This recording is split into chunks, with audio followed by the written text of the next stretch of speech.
Hi, it's the Carter Man. It's Thursday, March 23rd, I think it is, and I want to revisit a topic with you today. It's not going to be long. It's not going to be long today. I wonder if you recall a couple days ago, I said that we all needed to join together and tell our members of Congress and the Senate and House that they need to tell Joe Biden to call off the attack chihuahuas. Okay, Nolan, Blinken, Jake Sullivan, uh, this Powers woman. There's something wrong with these people. They everywhere they look, they want to start a war, and of course they're furthering the Biden doctrine, which is, as I've said over and over, with this man with toxic dementia, the Biden doctrine, scream at everybody and play and carry a big bludgeon. It does not work anymore. Okay, you remember I told you the story about my Doberman, right?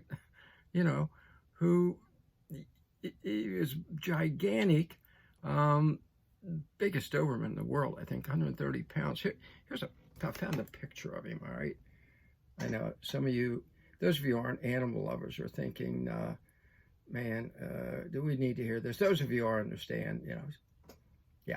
He was great. Yeah, I used to tell people it's rare you see a dog that is that much better looking than his owner. Okay, he was just a beautiful, beautiful Doberman, but he was constantly getting attacked by other dogs, and I got to tell you, let me extend this analogy a little bit here. Some of the dogs thought they were pretty big and tough. I told you what happened to the German police dog, but I saw him get attacked by pit bulls. I saw him get attacked by German shepherds, even an Irish wolfhound one time. He just said to you, and of course, chihuahuas. And every time, it did not end well for the other dogs, okay? It just did not, he didn't kill any other dogs, but they put the tails between their legs and took off pretty quickly. Well, this is what the Biden doctrine is doing, folks.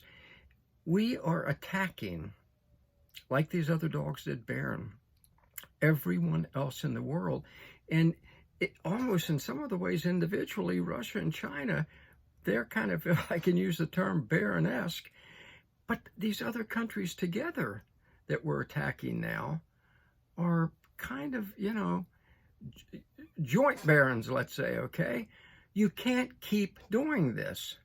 Folks, this idiot in the White House, this man who, I want to be like Franklin Roosevelt, a wartime president. Please, we don't need a war. We don't need the Ukraine, the Biden war in the Ukraine never had to happen. I've said before, would not have happened under any other president. Could have been negotiated earlier. Folks, we're the ones that violated the Minsk agreement. Our CIA perpetrated the Biden revolution, where we overthrew the elected government of Ukraine and stuck in the clown prince, the porno actor, Zelensky eventually.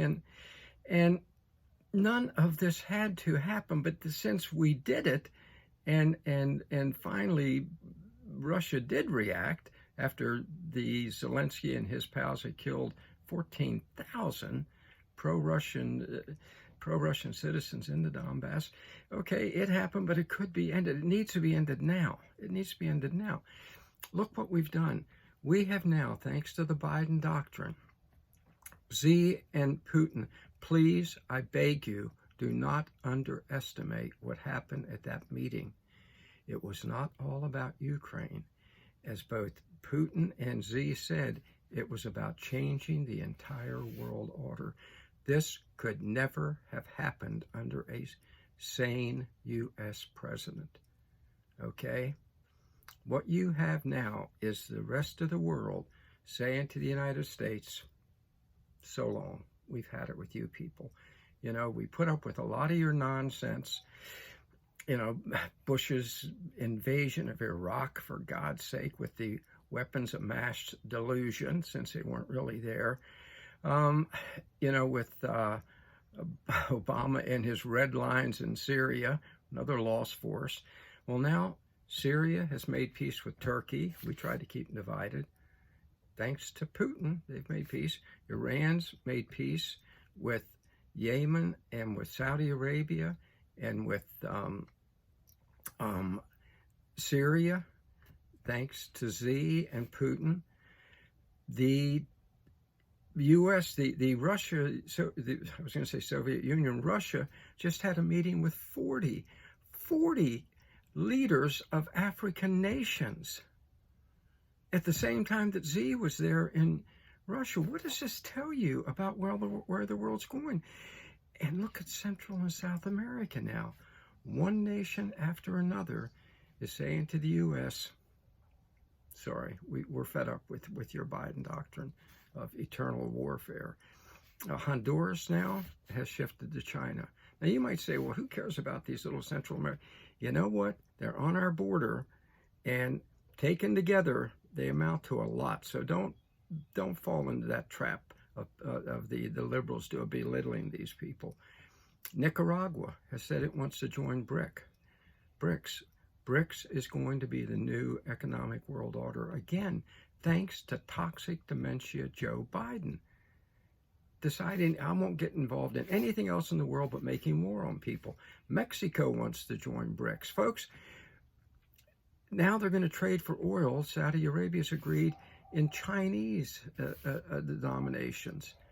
The reserve currency is on the way out with a new reserve currency backed by gold.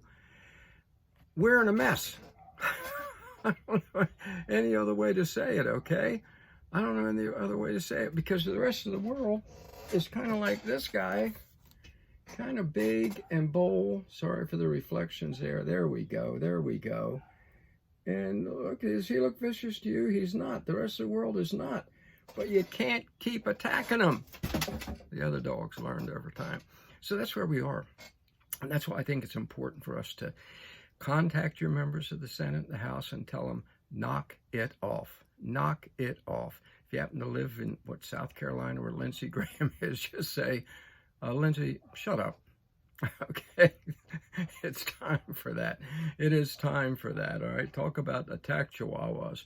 So, folks, we can help push for world peace. It's waiting out there. It's waiting out there. And the rest of the world has moved on. And it's time for us to shut down toxic dementia Joe, and for us to get on with joining the peace parade. That's the way it is, all right? Let's do this thing.